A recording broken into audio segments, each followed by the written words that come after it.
it automatically made your consistency easy for you. It didn't make it hard anymore. You just have to do it. You don't think twice about it. Somebody says to you, how do you do it, man? I just got to do it. I don't think about it. I just do it. That's it. Now, if we really, really believed, like we believe we will lose our job when we don't show up on time, right?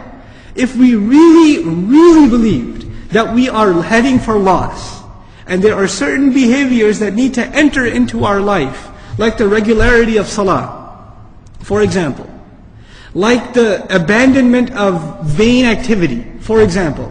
If we were really convinced that not changing our behavior will lead us to loss, like the loss of a job, right? Like, nobody's going to be late for their immigration appointment. They're going to be there 2 hours early, right? They're going to prepare the night. They have Qiyam al-Layl the night before, because it's at 6 a.m., so they won't go to sleep. They'll be there early, because they are convinced this has to do with, if they don't do this, they will be in loss. If we are truly convinced this will lead to loss, then changing one day, rather changing your whole life becomes very easy. But when does it become easy? When there is belief. Which is why when Allah talked about khusl, what's the first exception He mentioned? Those who what? They believe. It is not just casually, those who believe, yeah, I'm included. No. This is not the kind of belief we're talking about here. This is real, deep conviction that what I am doing is directly connected to my success, directly connected to my failure. I better change my ways. I better get my act together. This is just in the word al-asr itself. Just in the word, how it's being squeezed and drenched away, and I don't have time. The students, those of you that are students here, you have an assignment due, and you forgot to do it. There's time running out, right? The kind of urgency you will see in a student, the kind of urgency to study for the exam before the final, the kind of urgency you will see for an accountant in tax season, the kind of urgency you will see, for example, if you're late to work, the kind of behavior you will have at home, things will be upside down. You better not be late. You're going to turn the whole house up. Nothing matters at that time. You won't care about breakfast or this or that or the other. You will go because there's a sense of urgency. You are convinced you will be in trouble if you don't do it. You're absolutely convinced. We have to compare that conviction to our conviction in terms of our deen. And our if your boss says to you, I swear to you, you are in trouble. If your boss says that to you, he says, I swear, he comes into the office, he doesn't point at you, he says, every single employee is in trouble. I swear. Every single one. They're gonna lose big. When he walks away, do you think any of the employees say, not me, I'm okay? Nope. He didn't specify, right? He didn't say some people are in trouble. He didn't say, that guy over there is in trouble. What did he say? Every single one. You're all in trouble. And you're going to find out pretty soon, time's running out. There's a deadline. You're going to find out very, very soon how much trouble you're really in. Now when you hear that, in dunya, there's a sense of urgency. There's, oh my God, what am I supposed to do? What does he want? Why is he angry? Is it something we're not doing? Now think about this. When you get a job, and I'm giving you these examples so we understand the rest of the surah well, inshaAllah ta'ala. This is a critical surah for the life of a Muslim. It is such a gift from Allah that He gave us 3 ayat that can change our life. You don't have to memorize Quran to change your life. Just remember Surah Al-Asr, man. SubhanAllah. How it will transform your life. How it will transform your life. Now think about this. You get a job. Your boss says to you, you got 4 tasks. Every day, you have how many? 4 tasks. Sometimes your boss gives you tasks that you're really good at. And sometimes you have tasks that you don't like doing. But because this is your job, how many tasks do you have to do? All 4. You only like 2 of them, but you still have to do 4. 2 of them you enjoy doing, 2 of them you don't enjoy doing, but you still do 4. Now if some of you decide, or I decide, I'm just going to do 2 of those. Because I'm really good at those 2. I'm not going to even touch the other 2. I'm not worried about that. He'll be okay. When he sees how impressive my first 2 are, he'll forget about the other 2. So you don't do the other 2 tasks. And the boss comes after a week, so what's the story? Where are you on the progress? I finished the first 2 100%. Oh, what about the other? Actually, I'm not going to do those. But see how good I did the first 2. What's going to happen to this person? What do you think is going to happen? He's going to keep his job? No. Even if you did not the best job, but at least you did your best for all 4. You didn't get 100%. You got a 70% for all 4. That's better than you getting 100% for one of them. You understand? So when Allah sets out 4 conditions, إِلَّا الَّذِينَ آمَنُوا وَعَمِلُوا الصَّالِحَاتِ وَتَوَاصَوْا بِالْحَقِّ وَتَوَاصَوْا بِالصَّبْرِ. And we say, Iman, yeah, we should work on our Iman. Some good deeds. And you say, this other stuff, this is for speakers. This is for da'i, this is for the shaykh, this is for somebody, this is not for me. This is for somebody else. Then what are you doing? You're saying, Allah says, everyone's in trouble except people who meet 4 conditions, but you're only interested in 2, or 1, or 3, or whatever. You're picking and choosing, that is also in loss. It's all or nothing. It's all or nothing. That's the attitude we have to develop in regards to this surah. I'll take 10 more minutes, inshallah ta'ala. We'll probably have to have a 3rd session about Surah Al-Asr, inshallah. That was my fear originally, was 3 sessions on Surah Al-Asr. Walillahi alhamd. Okay. Let's get to Inna al-insana lafi khusr. First of all, the word inna. Inna is used in the Arabic language, not just to mean certainly, but to talk to a group of people that are in doubt about what you are saying. By using the word inna in Inna al-insana lafi khusr, we are already learning that most human beings, when they hear this, guess what? They don't believe it. They don't believe that it's that bad. It can't be that bad, bro. That's a pretty depressing lecture you gave.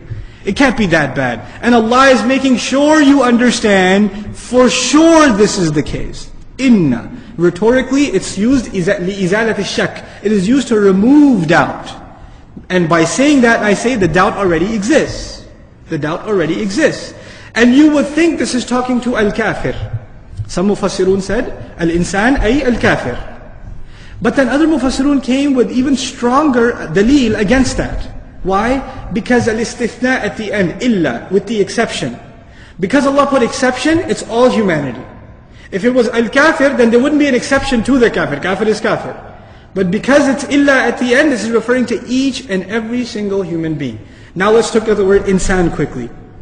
The word insan, we've talked about this before because it's come up many times in different surahs. The word insan comes from different roots, it's argued. One of them is nisyan, forgetfulness. And part of that is the human being can be reminded that he's in really, really deep trouble, but what happens soon after? Forgets. You hear a khutbah, you get reminded, you remember, and you say, man, seriously, I got to get my act together. And then by the time you get to the car in the parking lot of the masjid, you've already forgotten. Insan. Human beings, Allah gave him a covenant before he even came to this earth. أَلَسْتُ بِرَبِّكُمْ قَالُوا بَلَى شَهِدْنَا in Surah Al-A'raf. He said, am I not your master? We said, yes, of course you are. We bear witness. We bore witness to Allah that He's our master. When we came to this earth, guess what happened? We forgot. We forgot. We forget the seriousness of saying La ilaha illallah. We forget the power of saying Muhammadur Rasulullah sallallahu alayhi wa sallam. We forget. So the word insan, as opposed to al-fard, the individual, an-nafs, the person. There are different words that are alternatives. Al-bashar, the people, an-nas. But al-insan here, 2 benefits of it. 1, to allude to our forgetfulness. And 2, the word insan is individual, it's called ism lil-jins. The benefit of knowing that is, this word includes 2 things. It includes all categories, meaning all human beings, and at the same time it's singular. And here we have to learn something. This is the last thing we'll share for today, inshallah ta'ala, just a little bit about the word insan, is the concept of the diffusion of responsibility. This is a concept in psychology. It's called diffusion of responsibility. All of you are here. Let me give you a classroom example or a home example. My kids are at home. I have 5 kids, alhamdulillah. They're home, they're running around.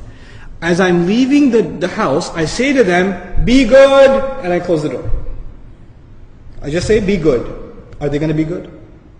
No. This is what you call diffusion of responsibility. But if I open the door and I say, Husna, don't bother your sister. Waliya, don't draw on the wall. Huda, don't yell. Ahmad, go to sleep. If I specify, then are they going to be more responsible? Yes. If I say generally, then what happens? It must be talking about someone else, I'm already good. You understand? The teacher says, in the classroom, the kids are making lots of noise. The teacher says, be quiet everyone. Does it work? But the teacher takes one student and makes an example out of them. Everybody's making noise. This is, by the way, for teachers, this is a good tip. Okay? Everybody's making noise. You single out one student. Kareem, you want to keep talking? Just one. Guess what's going to happen to everybody else? Everybody chills out. Why? You specify. There's no more diffusion of responsibility. It didn't get divided up. And a lot of times when people are given a responsibility, they start assuming, yeah, it's important, but there's always someone else who can do it. Right? Yeah, there's trouble. The teacher walks in, you guys are in big trouble. The teacher says, you guys are in big trouble. Not that scary. I pick on Kareem again. Kareem, you don't know how much trouble you're in. Is that far more scarier for Kareem? It is, isn't it? Now to say, إِنَّ النَّاسَ لَفِي خُسْرٍ, people are in trouble, people are in loss, that's one thing. إِنَّ الْإِنسَانَ, each and every single individual, forgetful human being is immersed in a state of loss. So when the human being hears this ayah, who is he to think about? Himself. Forget everybody else. Forget everybody else. It's just, I am in trouble. I shouldn't think about anybody else right now, I should only be thinking about myself. When it comes to our salvation, being saved on the Day of Judgment, there is no charity. On that day, the mother doesn't care about the child. The mother doesn't care about the child. With the exception of Rasulullah sallallahu alayhi wasallam, the people, the prophets alayhi wasallam are saying, we can't make shafa'a for you. Go someone else. I have nothing to give you. That is the day when brother is running from brother. Best friends are no longer best friends. وَتَقَطَّعَتْ بِهِمُ الْأَسْبَابِ يَوْمَ يَفِرُّ الْمَرْءُ مِنْ أَخِيهِ وَأُمِّهِ وَأَبِيهِ. On that day, you love your family so much. And by the way, we sometimes, out of love of people, we do really bad things. Right? We do really, really bad things. And those same people, the person who's about to be thrown in hellfire on the Day of Judgment, he says, وَمَنْ فِي الْأَرْضِ جَمِيعًا ثُمَّ يُنْجِيهِ. He says to Allah Azza wa Jal, لَوْ يَفْتَدِي مِنْ عَذَابِ يَوْمِئِذٍ بِبَنِيهِ وَصَاحِبَتِهِ وَأَخِيهِ. Can I be saved from the punishment in exchange for my son? Can you throw my son, my baby, can you throw him in hell instead of me? That's what the guy will say. And my wife, and my brother, and my mother, وَأُمِّهِ وَأَبِيهِ وَفَصِيلَتِهِ, and his extended family. وَمَنْ فِي الْأَرْضِ جَمِيعًا. He will look at all humanity and say, oh Allah, you're about to throw me. Why don't you take all of them instead? All of them. Just let me be saved. ثُمَّ يُنْجِيهِ, that he should be saved. SubhanAllah. That is the state of affairs. Now think about that. This day, on that day, you will forget everyone. So what we're learning here is, this is the time to forget everyone first. You should be concerned about them second. Who should you be concerned about first? Yourself. I say this with all sincerity and goodwill at heart to the parents of Muslim children. We are so worried about our children, we're not too worried about ourselves. My kids got to go to an Islamic school. We got to make sure that they're in a good environment. What about your good environment? Why are you watching that stuff? Why are you talking like that? Why are you cheating in business? Why aren't you getting up for salah? We remember those we love, and we forget who? Our own selves. SubhanAllah. Can you talk to this? Can you talk to that? They'll come to the shaykh, the imam. Can you talk to my kids? They need some advice. You don't need advice? Really? Because I would think if you messed up in raising your kid, the first person who needs advice is you. What happened all these years? Where have you been? Where's the parent been who's supposed to do his job? SubhanAllah. So إِنَّ الْإِنسَانِ, bringing responsibility to ourselves, the state of emergency, the fact that we are not safe from loss. We're not even discussing loss yet. That's later on in the ayah. We're just at إِنَّ الْإِنسَانِ. And I think it suffices to conclude here, inshaAllah ta'ala, as far as today's dars. And bi'idhnillah, next Tuesday we'll try and wrap up the dars on Surah Al-Asr. But إِنَّ الْإِنسَانَ لَفِي خُسْرٍ. No doubt, each and every single human being, as forgetful as they are deeply immersed in loss. And as they realize that, they should also realize that Allah has already sworn, time is running out. Time for them to change their behavior is running out. May Allah Azza wa Jal help us internalize the lessons from Surah Al-Asr. May Allah Azza wa Jal embed these lessons onto our hearts, that we may constantly remember them. May Allah make us like the Sahaba, who whenever they met each other, they wouldn't part each other. لَمْ يَتَفَرَّقَا حَتَّى يَقْرَأَ. They wouldn't leave each other's company until they would recite to each other, وَالْعَصْرِ إِنَّ الْإِنسَانَ لَفِي خُسْرٍ إِلَّا الَّذِينَ آمَنُوا وَعَمِلُوا الصَّالِحَاتِ وَتَوَاصَوْا بِالْحَقِّ وَتَوَاصَوْا بِالصَّبْرِ اللهم اجعلنا من الذين آمنوا وعملوا الصالحات وتواصوا بالحق وتواصوا بالصبر آمين يا رب.